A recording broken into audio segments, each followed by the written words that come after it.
Well, good morning, YouTube. All right, guys, today we're working in the shop on this 2017 Harley Davidson Street Glide. Customer Joe has been one of my long-term customers, and he needed a 20,000 mile service and a front tire, so we're going to get him taken care of today. Now, as most of you know, I don't really take any new work in here at the home shop, and that's because we've gotten so busy on the road that when I'm home, I've got so many projects I need to get done. It's really hard to budget the time. In fact, I feel a little bit bad. I was going to try to service Flip's bike before we got the Daytona, and it never happened, and he ended up taking his bike to another shop, and there's a video up on his channel if you guys want to go see that. It's called Flip and the Blue Mule. Now, like I said, Joe's been a customer for a long time, and now that we're back from Bike Week and there isn't quite the hustle and bustle, I've got a couple of days before we go to the Mid-America Truck Show, so I figured I'd try to squeeze this in and get it done. In fact, this customer, Joe, the last time he needed this motorcycle service, I wasn't available, and he understood that, so I recommended a shop over in Blairsville, and he went and had it serviced there the last time. But this time, I was able to work it in. So a 20,000 mile service includes a lot of different things on the motorcycle, but primarily the big things are we're going to change all of the oils, the engine oil, the transmission oil, and the primary drive oil. And I know that we've got a lot of newer viewers out there, and some of them were asking me specifically about what products we use in what compartments and why. And I've gone over those before in the past, but it's been a long time. So the new viewers, unless they go sift through some old videos, they may not be able to find that. So I figured we'll address those topics here. So I warmed the engine up because you should always change your oil when the oil is warm. It helps get all of the particles that may be in the oil suspended so that they flush out a little bit better when you drain the oil. Plus, warm oil drains at a faster rate, and it just all works out better that way.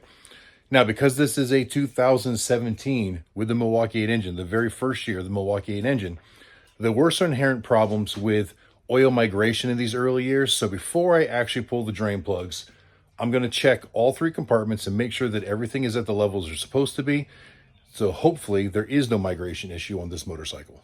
All right, so I checked the level in the engine oil and it was good. But then I pulled the dipstick out for the transmission, and there's no oil reading on the dipstick whatsoever. Now, keep in mind, doesn't mean that it's empty, but it's at least low. And just so you know, you need a 3/8 Allen to take this out. And as long as the knucklehead that worked on it beforehand didn't over-tighten it, they're usually pretty easy, but some people tend to over-tighten these. Now we're gonna go check the primary drive and see what the level looks like over there, because I have a feeling that maybe some transmission fluid transferred over to the primary drive. All right, so I pulled the derby cover off, and as you can see, it is overflowing with oil. In fact, made a little bit of a mess on the lift. Should have known to have a pan there because I already had the suspicion. But yeah, that is definitely too much oil, the primary drive. And you can clearly smell that it is a gear oil. So that confirms even more that it did transfer from the transmission over. Now, some gear oils are rated for wet clutch and some aren't. So hopefully this doesn't hurt the clutch, but we need to contact the customer and let him know.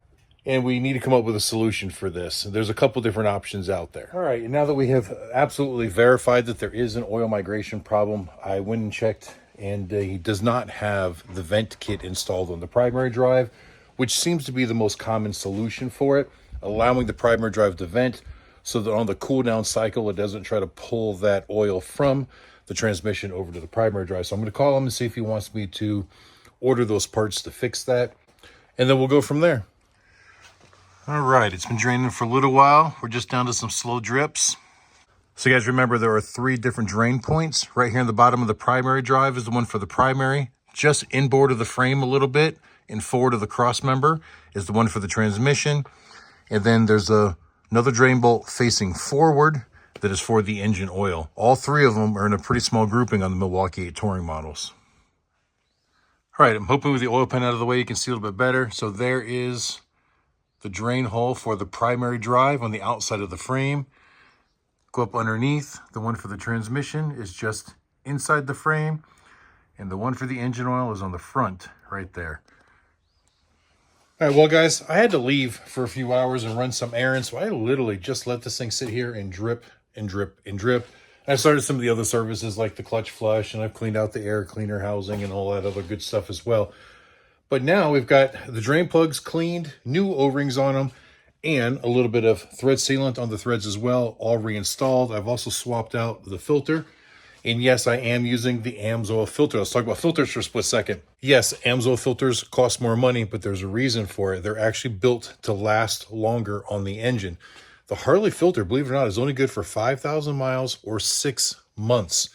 Yeah, there's a time limit on it. So you guys that don't put the miles on your bike, let that filter sit on there for years sometimes, that filter element can be breaking down. Paper doesn't last that long in liquid. So the filter element that Amsoil uses is actually a synthetic cellulose. It's not made of tree pulp. The advantage there is it lasts a lot longer submerged in the oil without becoming degraded. But it also, because it's synthetic, it's man-made in a laboratory under controlled circumstances. They've got a better control of the porosity rate, where paper, when you're using pulp, sometimes you'll get spots that filter really good, other spots that don't filter really good. So the Amsoil motorcycle filters filter to 20 microns at a 99% efficiency rate, which means that's absolute, which means absolutely nothing larger than 20 microns will pass through that filter. Now, there are filters out there marketed with a lower micron, like if you go into Harley, some of them say 5 micron, but they never tell you the efficiency rate. And that's where the trickery in the marketing comes in, and we want to educate people about that. It may trap 5 micron particles 5% of the time or 10% of the time, but it's absolute, means the largest particle that it could pass could be up into the 40s, 50s, 60s, or even 70 microns sometimes. So that low micron number doesn't necessarily mean it's a better filter. So now we're going to top everything back off, and this is what we're using. So we are going to pour the Amsoil MCV motorcycle V-twin formula in the 2050 weight into the engine. Now, the Milwaukee 8 engine, it takes about 4.5 quarts. It's a 5-quart system, but you never get absolutely everything out when you're doing an oil change. There's always going to be some that's caught up in the cam chest, in the lifters, up at the top of the head, so on and so forth. So it takes approximately 4.5, 4.3, 4.5, somewhere in that area to top off. And I'll show you exactly on the dipstick where you want to fill it to. So when you're looking at the dipstick, you'll see that there are 2 zones. You see those little cross sections there that almost look like egg crates? You also read, well, helps if I had it right side up. You can also read where it says full hot on Jiffy stand and then full hot upright. Now, obviously, at the moment with the motorcycle on the lift, it is upright. So I'm going to use those upright measurements. And the distance between the high and the low in here is approximately 1 quart. Now, I usually run it 2 rows. And when I say rows, I mean those little rows of dots. So there's 2 in each row. You usually run it about 2 rows lower than the absolute full line, because there is going to be a little bit of expansion in the material as it heats up. Now, Amsoil doesn't expand as much as some of the inferior oils do, so you don't have to be super picky about it. Some people like to run it right in the middle. I prefer to have a little bit more oil, as long as it's not spitting out through the air cleaner.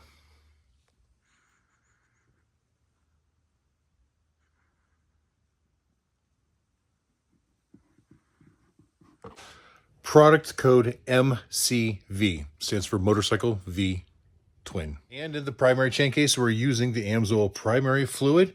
The product code is MVP, Motorcycle V-Twin Primary.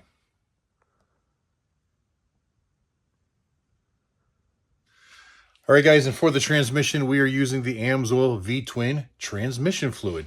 Product code MVT, Motorcycle V-Twin Transmission. See, Amsoil labels this stuff out to make it really simple for the consumer to figure out what product goes in which compartment.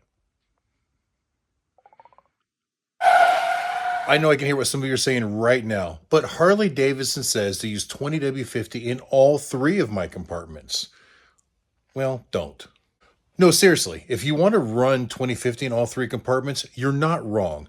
The 2050 motorcycle oil, whether it's the Harley brand or the Amsoil brand, it will meet the minimum recommendations for all of the compartments. In fact, Amsoil's product far exceeds the minimum recommendations for all 3 compartments. So you're not wrong by doing so. However, there is a distinct advantage to using the products the way that Amsoil has designed them. And that's because Amsoil went to the drawing board. We knew the 2050 was perfect for the engine. But then they sat down and said, all right, what does the primary drive action need? Well, it turns out it doesn't need the detergents that go into the engine oils, because there's no combustion process there. You don't need to clean the primary per se. But what it does need is the additives to make the clutch work better, to meet the JASO wet clutch criteria. That's really important, which the 2050 does, but they blend it specific for what that compartment needs. Once again, your transmission does not need a detergent in the transmission. And although the 2050 gives proper lubrication there, the heavier weight oil that Amsoil designed for the transmission really eases the shifting. It smooths everything out a lot, and it makes the ride much more enjoyable. So you're not wrong by using 2050, but there is a distinct benefit to using the transmission fluid and the primary fluid. Now, when it comes to transmission capacity, typically I believe the spec says it's 28 ounces. And on the dipstick, there is a line. Forget about what the spec says. You've got a dipstick. Use your dipstick to get the proper level. It doesn't matter how many ounces you put in. If it's at the proper level, it's at the proper level. That same thing goes true on the primary drive. Now, the specification says the primary drive gets 38 ounces, and a quart is obviously only 32, but we pour the whole quart in and no more. Now, if your primary has been disassembled and completely dry, there's no oil residue whatsoever in it, it may take a full 38 ounces. But when you're just doing a drain and a refill, you're not getting all that oil out of there. 32 ounces, I have found, puts it right at the exact level that it needs to be. Now, there's no dipstick on a primary drive, but you can see where the pressure plate will dip into the oil and come back out. And that's really all you need. In truth is, a primary drive isn't that picky if it's a little bit overfill or a little bit underfill. It's a rain bath system. What I mean by that is there's no pump in this. There's also no pump in the transmission. But under operation, things are moving in there. It's dipping into the oil and it throws the oil up. It slings it with centrifugal force. And then that oil just kind of rains back down on everything. So it gets proper lubrication. If it's slightly high, slightly low, not a big deal. Obviously, you don't want to dump 6 quarts in here. At that point, you'd be putting too much drag on all the components in there and creating a little bit of parasitic horsepower loss and other issues. But a little high, a little low, not really a big deal.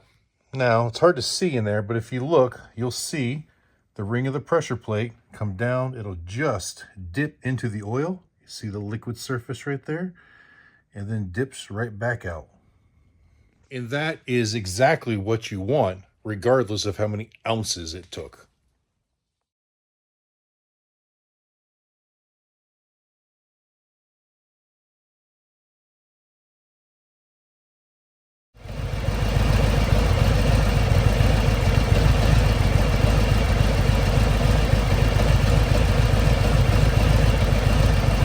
All right, when it's all said and done, you let the engine run for a little while to prime the oil system back up.